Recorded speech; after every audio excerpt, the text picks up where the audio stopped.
আসসালামু আলাইকুম। আপনার উপর শান্তি বর্ষিত হোক। প্রিয় সুহৃদ, খতমে কামালের ২৭তম ধাপে আপনাকে স্বাগতম। আপনি জানেন, রোগ শোক, বিপদ আপদ, আসমানি জমিনি বালা মুসিবত, সকল ধরনের অস্থিরতা, অশান্তি, অনিশ্চয়তা, নিরাপত্তাহীনতা, দুর্যোগ, দুর্বিপাক, আজাব গজব থেকে মুক্তির জন্যে খতমে কামালি এক সহজ আমল। খতমে কামালির এই আমলের মধ্য দিয়ে প্রার্থনাকারী প্রার্থনার সাথে মিশে যান। আসলে প্রার্থনাকারী যখন প্রার্থনার সাথে মিশে যান, তখন প্রার্থনা কবুল হয়। খতমে কামালি প্রার্থনা কবুলের এই পরম মুহূর্তে আপনাকে নিয়ে যাবে। তাই নিজের, অন্যের, সমাজের, দেশের, মানব জাতির যে কোনো কল্যাণের নিয়তে আপনি এই আমলে অংশ নিন। আপনি সকল বিপদ আপদ, বালা মুসিবত মুক্ত হন।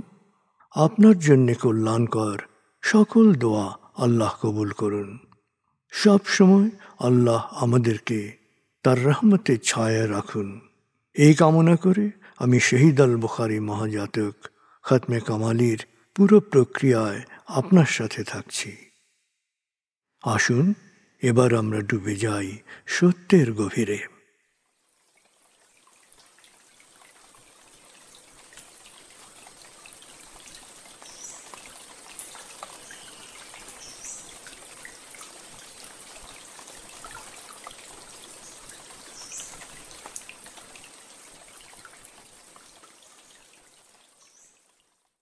হে আল্লাহ, বিতাড়িত শয়তান থেকে আমি তোমার আশ্রয় প্রার্থনা করছি। দয়াময় মেহেরবান আল্লাহর নামে। আয়াতুল মুলক। হে আল্লাহ, সকল ক্ষমতার মালিক, তুমি যাকে ইচ্ছা ক্ষমতা দান করো, যাকে ইচ্ছা ক্ষমতাচ্যুত করো, যাকে ইচ্ছা সম্মানিত করো, যাকে ইচ্ছা অপমানিত করো। তুমি সর্বশক্তিমান, সকল কল্যাণ ও মঙ্গলের আধার। তুমি দিনকে ছোট করে বড় করো রাত, আবার রাতকে ছোট করে বড় করো দিন। তুমি প্রাণহীনে দাও প্রাণ, আর প্রাণবন্তকে করো প্রাণহীন। তুমি যাকে চাও বেহিসাব রিজিক দান করো। সূরা আলে ইমরান আয়াত ২৬-২৭। আয়াতুল কুরসি। আল্লাহ ছাড়া কোনো উপাস্য নেই। তিনি শাশ্বত, চিরঞ্জীব, বিশ্ব প্রকৃতির সর্বসত্তার ধারক। তিনি তন্দ্রা নিদ্রাহীন, সদা সজাগ, মহাকাশ ও পৃথিবীর সব কিছুর মালিক। তার সদয় অনুমতি ছাড়া তার কাছে সুপারিশ করার সাধ্য কারো নেই। দৃশ্যমান বা দৃশ্য, অতীত বা ভবিষ্যৎ, সৃষ্টির সব কিছুই তিনি জানেন। তিনি যতটুকু জানাবেন, এর বাইরে তার জ্ঞানের সীমানা সম্পর্কে ধারণা করা কারো পক্ষেই সম্ভব নয়। তার আসন, তার কর্তৃত্ব পৃথিবী ও নভমণ্ডলের সর্বত্র বিস্তৃত, আর তার সংরক্ষণে তিনি অক্লান্ত। তিনি সর্বোচ্চ, সুমহান। সূরা বাকারা আয়াত ২৫৫।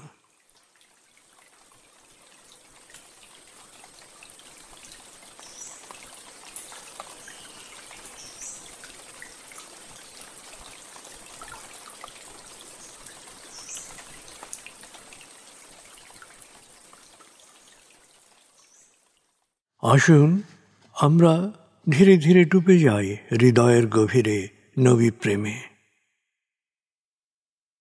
বলগল উলা বিকমালিহি, কশফত দুজা বিজমালিহি, হসনত জমিও খিসালিহি, সল্লু আলাইহি ওয়া আলিহি।